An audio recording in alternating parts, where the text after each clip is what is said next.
పింఛం విప్పిన నెమలికి మల్లె తొలకరి జల్లుల మేఘం మల్లె అలజడి హృదయం మాడిన కూచిపోడి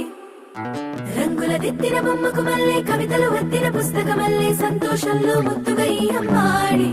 ఆరారు ఋతువుల అందం ఒకటిగా కలిపి వింతలు ఏడు పక్కకు జరిపే కొత్తగా పుంతలు తొక్కెను ఈ అరవిందం అమ్మమ్మో తాండవమాడే కృష్ణుడి నుండి వేణువ గానం తీయగ పండి రాధకు ప్రాణం ముప్పొంగే ఆనందం